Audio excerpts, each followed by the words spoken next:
Rất nhiều người khi nhắc đến Nhật Bản đều có chung một thắc mắc. Người Nhật ăn cá sống từ đời này sang đời khác, ăn sushi, sashimi mỗi ngày.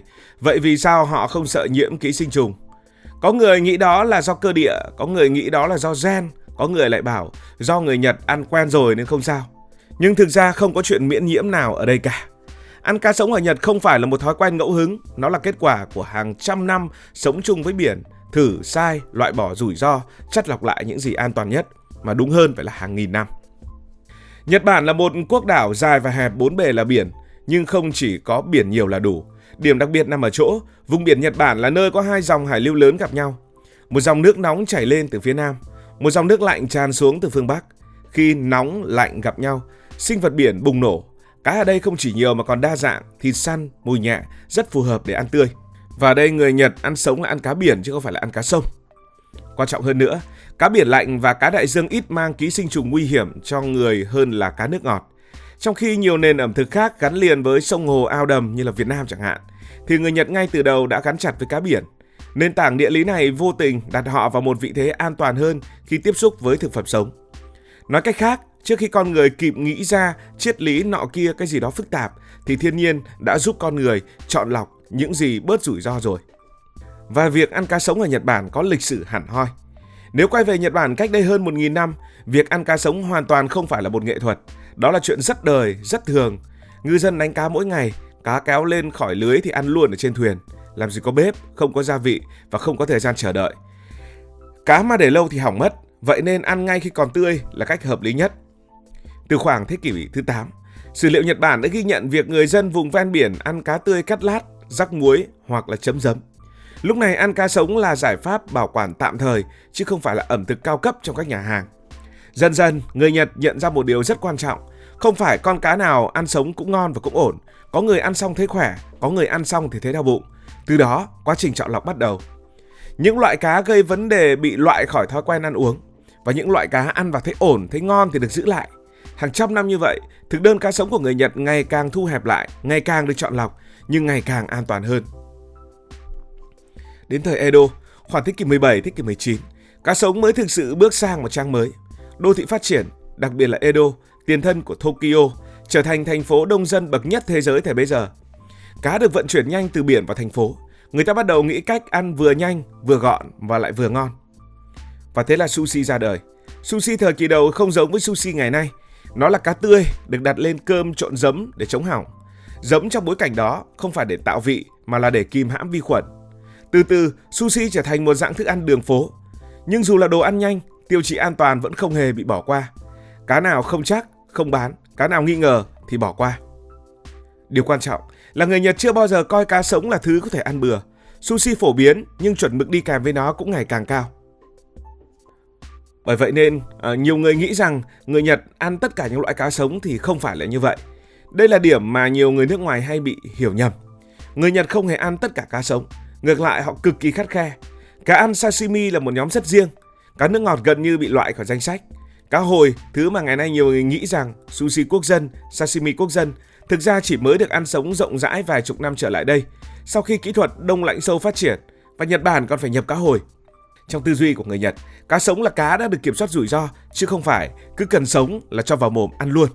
Khi công nghệ lạnh phát triển, người Nhật gần như lại có thêm một sự an toàn nữa. Cá ăn sống bắt buộc được phải trải qua quá trình đông lạnh sâu ở nhiệt độ rất thấp. Ở mức nhiệt đó, ký sinh trùng không còn khả năng tồn tại. Điều này làm giảm mạnh nguy cơ nhiễm bệnh.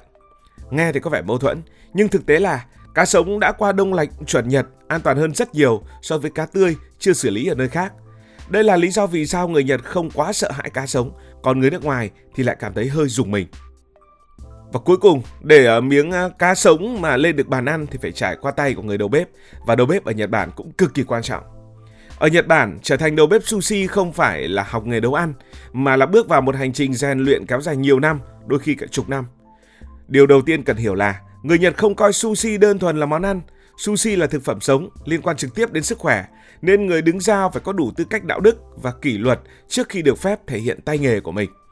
Giai đoạn đầu tiên của một học viên học sushi thường khiến người ngoài gây sốc. Trong vài năm đầu, người học không được chạm vào cá. Việc của họ là gì? Là dọn bếp, rửa bát, rửa thớt, mài dao, chuẩn bị khăn, lau quầy. Toàn những việc vặt, nhưng đây là giai đoạn quan trọng nhất. Bởi trong lúc làm những việc tưởng chừng tẻ nhạt đó, họ phải quan sát bằng mắt, nghe bằng tai và ghi nhớ bằng đầu. Quan sát cách thầy chọn cá mỗi sáng, nhìn cách thầy sơ chế và thễ thịt, để ý phản ứng của thầy khi con cá không ổn. Người Nhật tin rằng nếu chưa biết cách giữ cho bếp sạch thì chưa đủ tư cách giữ sức khỏe cho thực khách. Sau vài năm, khi người học đã chứng minh được sự kiên nhẫn và cẩn trọng, họ mới được giao một nhiệm vụ tưởng chừng rất đơn giản, đó là nấu cơm sushi. Nhưng đây là một bài kiểm tra lớn.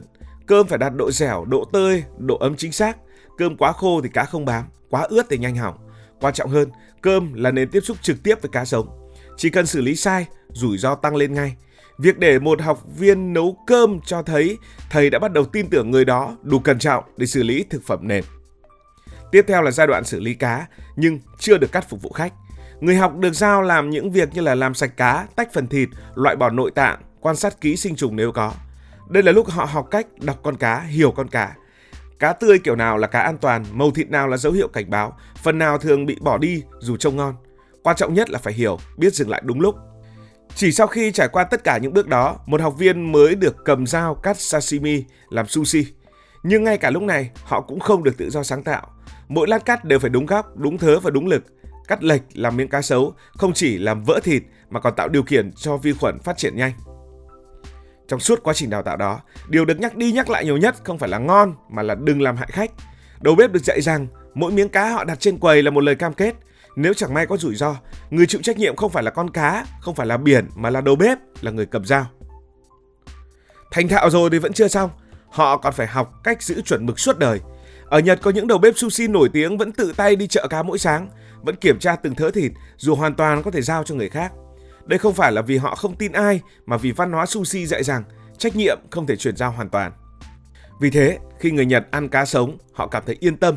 Không phải vì họ tin vào may mắn, thôi khi ăn đi chắc chẳng sao đâu, mà vì họ tin vào một chuỗi đào tạo dài, khắc nghiệt, đầy kỷ luật, nơi mỗi đầu bếp được rèn từ tính cách, kỹ năng.